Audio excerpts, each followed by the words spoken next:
Olá.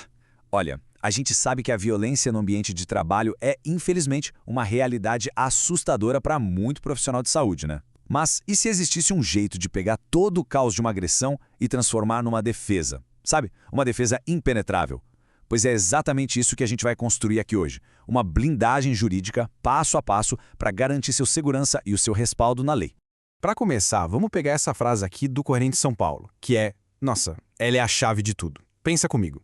No calor do momento, naquela confusão toda de uma agressão, a ferramenta mais poderosa que se tem na mão não é o impulso, não é a reação, é o registro. Um registro bem feito, meticuloso, é esse registro que vai transformar um momento de vulnerabilidade numa verdadeira defesa de aço.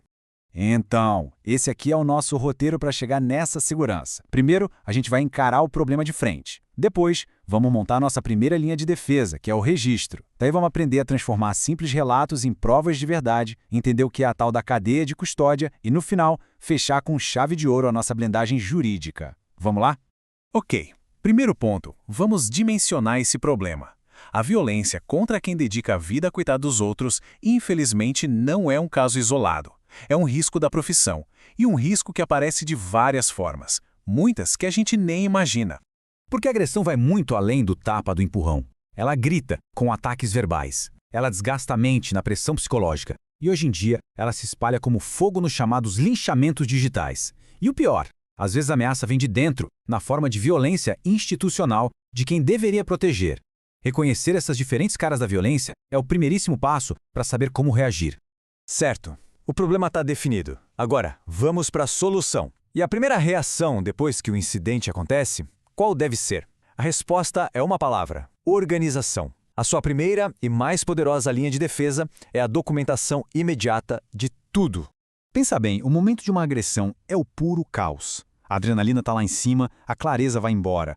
É exatamente por isso que ter um passo a passo, um protocolo bem estruturado na cabeça, é o que vai separar uma reação de pânico de uma ação de defesa que realmente funciona.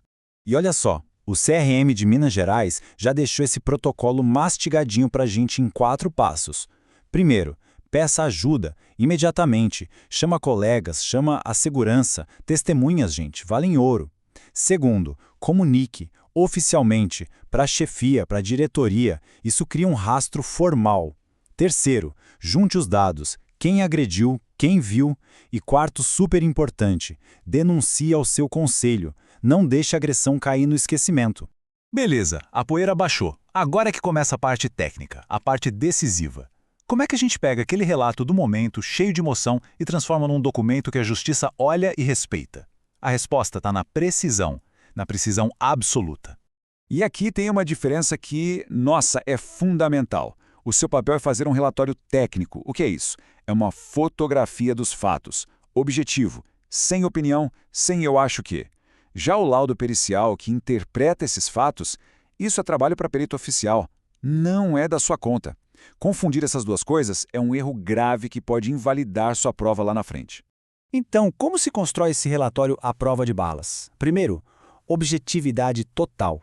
Esquece escrever paciente estava agressivo. Isso é juízo de valor. O correto é, paciente elevou o tom de voz e disse textualmente. E aí você transcreve, entre aspas, palavra por palavra, até os erros de português. Se teve lesão, descreva com medidas precisas. Fotografe com uma régua do lado para dar escala. Cada detalhe, os gestos, a atitude do agressor, tudo isso compõe o quadro. É assim que a gente traduz a clínica para a linguagem da prova jurídica. Agora, vamos falar de um conceito que tem um nome meio complicado, mas que é basicamente o guardião da sua prova, a tal da cadeia de custódia. Sem ela, todo esse trabalho cuidadoso pode literalmente ir por água abaixo. Pensa na cadeia de custódia como se fosse o RG de uma prova. Ela registra de forma cronológica cada passo, cada pessoa que tocou numa evidência, desde o momento em que ela foi coletada até ela chegar no tribunal. O objetivo é muito simples: provar que aquela evidência é exatamente a mesma, que não foi alterada, que é autêntica.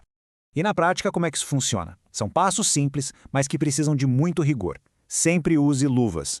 Para embalar, use saco de papel, gente, nunca de plástico, porque o plástico pode criar mofo e destruir a prova. Depois, lacre e identifique, com nome, data, hora.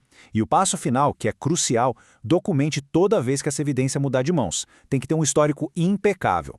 E aqui, olha, não tem margem para erro. O alerta do Corém de São Paulo é mais direto impossível. Se a cadeia de custódia quebrar em algum ponto, a gente perde o processo. A prova morre ali. Todo aquele trabalho de registro vai para o lixo por uma única falha. É o elo mais importante e, ao mesmo tempo, o mais frágil da sua defesa. Pronto, chegamos na última etapa. Agora é hora de juntar todas essas peças do quebra-cabeça: o registro, o relatório técnico, a cadeia de custódia e ver como tudo isso se encaixa para formar a sua blindagem jurídica.